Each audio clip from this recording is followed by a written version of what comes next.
I would say that in the past our ancestors could assume that if they did the right things, if they behaved, if they didn't engage in massively sinful acts, gods would look favorably on them, and there wouldn't be plagues or natural disasters or whatever. Gods or one god, they did have this kind of a worldview. Whether they took it seriously enough to avoid major sins, I don't know, but at least the idea was there. Now, in the 20th century, I would say that it has been established that the movement of the tectonic plates, for instance, is inescapable. It is not easy to predict. Now, being from a country, part of which is volcanic, and a country on the Pacific Rim, one part of the Pacific Rim anyway, not necessarily the Ring of Fire perhaps, but anyway, being from a relatively small country, seriously threatened by natural disasters, I guess you may say that, or you may, let's say, agree that some of what we can do globally would be to create, let's say, a better first response system. Now, the United States has the capacity to strike in different parts of the world, from the air or from the oceans, and even many countries that are, let's say, closer to the most dangerous areas have serious military powers like China. But in 2008, we saw that the country that produces the most amount of consumable goods, China, could not put together 3 million tents for its population after the earthquake,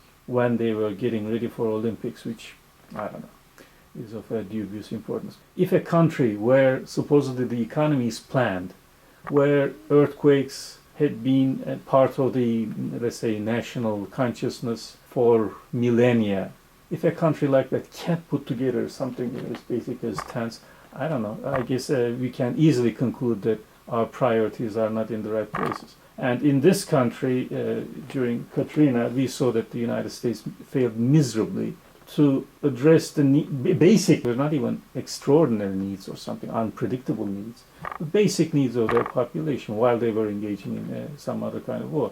So I would say that it's very easy to say that we are all criminally underprepared, and I say this with no assumption that our criminal underpreparedness evokes the wrath of any gods or whatever. But at the same time, if we were to do everything right, if today everything peaceful is agreed upon by the UN, etc., and implemented throughout the world, we would still be vulnerable to a lot of threats. The way I see it, one easy way of addressing some local problems would be to make sure that people have horizontal mobility on a large scale throughout the world. So if a country is hit, let's say Indonesia, you say, Indonesia is the most populous country that neighbors in some way your part of the world, and it is sitting right on top of the Ring of Fire. And previously they had very serious volcanic eruptions. Krakatoa is an historic example, but there have been even worse ones in the past. And they have, more than 100 million people potentially who may be vulnerable to things like that. So once again, even if we did everything right, tomorrow there may be something like that there, and who's going to give shelter to millions of Indonesians? Many countries, including Japan, in the aftermath of the Second World War, the point is made that Germany did a somewhat good job of making amends to all the countries that they harmed during the Second World War. More than a dozen countries, and they're friendly with all of them, supposedly, including Israel. Whereas I don't think Japan did anything like a good job. They hurt a lot of people all over the Pacific and in China. I don't think they have any friends anywhere. So any kind of a large-scale disaster in Japan, and where are they going to go? I don't know. So perhaps easy for me to say that I have problems with nation states, and you can say, well, nation states are here to stay. But where is the potential for horizontal mobility? If each and every country is actually, Japan is not, let's say, a country where there is a serious population growth. It may actually be experiencing some kind of a population decline at the present. But in any event, they are seriously overpopulated. And in most countries on this planet, there is not enough room for large numbers of refugees. Even if they are physically harbored, sheltered, etc., their needs cannot possibly be met. And today we have the example of Syria, which created the largest number of refugees, at least proportionate to their population. And it is clear that neither those refugees nor the people who remained in Syria are safe. So it seems to me that certain things are global issues, global matters, and they demand global solutions. And what we have as far as global institutions go are things like the UN, and they are certainly not enough to address these issues.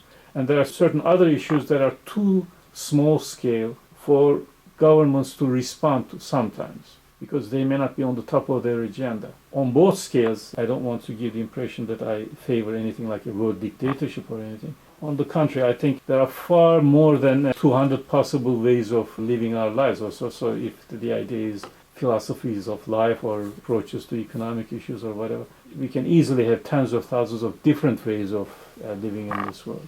But we have only fewer than 200 countries. So your views on these matters?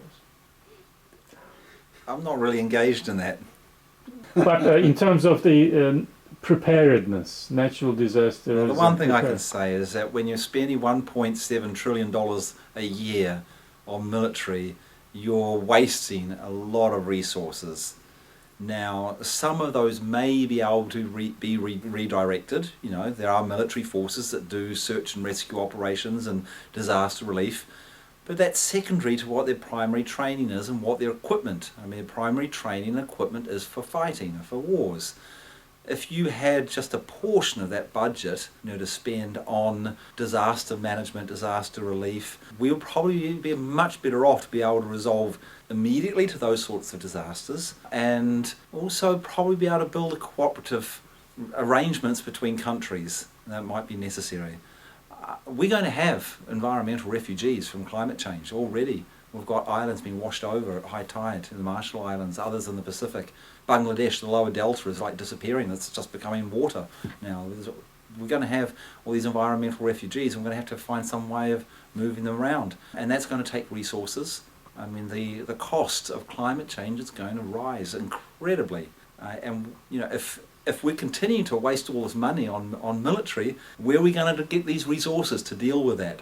And that's just to respond to the climate change that's going to happen. Hopefully we can reverse that, but that's going to take some time. That will also take resources to phase out our reliance on fossil fuels and to bring in renewable energies. There's going to be some investment that's going to be needed for that. So I think we sorely need the military budget for proper, the real security issues of today, which you talked about some of those. I'm glad you put it in terms of security, because a lot of people may say, oh, we could use that money for schools or for hospitals, and this, which obviously you could. You could use it for, I don't know, more expensive weddings too. But in any event, in my view, much of the money that is collected from the people for rearmament and the upkeep of military powers is at least on paper intended for security. And this is not collected in a legitimate way, as far as I see it. So this is basically, it's like an organized crime collecting money for so-called protection. Mm-hmm. Now, if we stop this practice, or if we have access to some of the money collected this way, I think it would be our responsibility to at least consider the fact that we can't possibly spend enough money on security, because it's not just money that's going to buy us security. Mm-hmm. And far more important than money, perhaps, we need to re-educate ourselves for better preparedness, including disaster preparedness. Mm-hmm.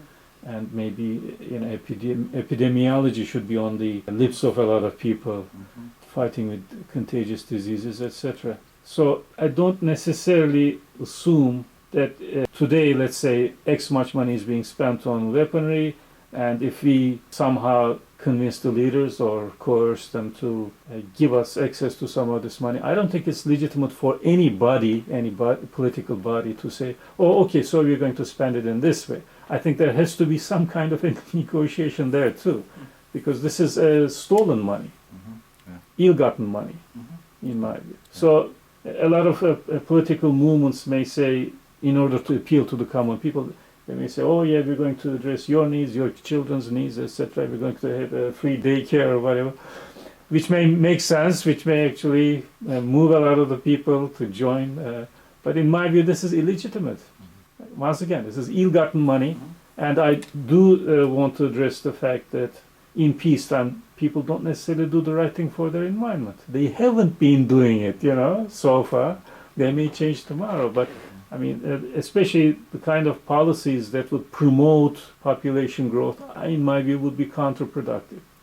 Because you did allude to intergenerational, maybe harm is not the word you used, but obviously we are perfectly capable of stealing from future generations. And states had been doing some of this for their military purposes, but they had also been giving the green light to a lot of their citizenry. So they had been legitimizing or legitimating certain forms of harmful living. So if we are to address peace and the planet, so to speak, we must recognize that other role of the state also. Yeah. What the state says is legal is not necessarily good, maybe. Yeah. No, I agree. And we're going to have to wrap this up soon because I've got to do some calls for tomorrow morning's meetings. Yeah, you've been very generous with your time. Yeah. All right, last few words though, if you want to wrap it up with your words. First of all, you came here, not even, what year was it that you came to 90, first I came here in 89, 89. But then I moved over here in 92 and was here until 2000. 92. Here, yeah. So you were barely 30. Yep. A lot of people may be young and interested in these issues. And now, if it's in my place to say this, perhaps you could have done a lot better with your time instead of pursuing nuclear disarmament if people in power had done the right things, right? I mean, I consider my time here, I also came here with that kind of a goal in 88 actually. And like you, I'm from 1962. So I would say that if there are young people who are just starting this thing, I hope we could give them some kind of either hope or enlightenment. I don't know if you have any views on this. If this thing doesn't work, maybe you'd better have a plan B. Well, we've already had progress. I mean, we have most of the world now is nuclear free, nuclear weapons free. We've got nuclear weapon free zones established. When I first came, there were a few nuclear weapon free zones. Now there's more. When I first came, the nuclear weapon states didn't recognize many of the nuclear weapon free zones. Now most of them have signed the protocols, which means they've reduced their ideas, the nuclear weapon states, of the use of nuclear weapons. They used to want to use them anywhere, and have the option to use them anywhere, anytime. Now they've put a lot of restrictions on that. It's not, as far as I would have hoped. I mean, when I started, my first year at university, I made the university a nuclear weapon-free zone. The next year, we made my city a nuclear weapon-free zone. The next year, it was New Zealand was a nuclear weapon-free zone. The next year, we got the Pacific a nuclear weapon-free zone. So I thought, a couple more years, the whole world. It's taken a bit longer.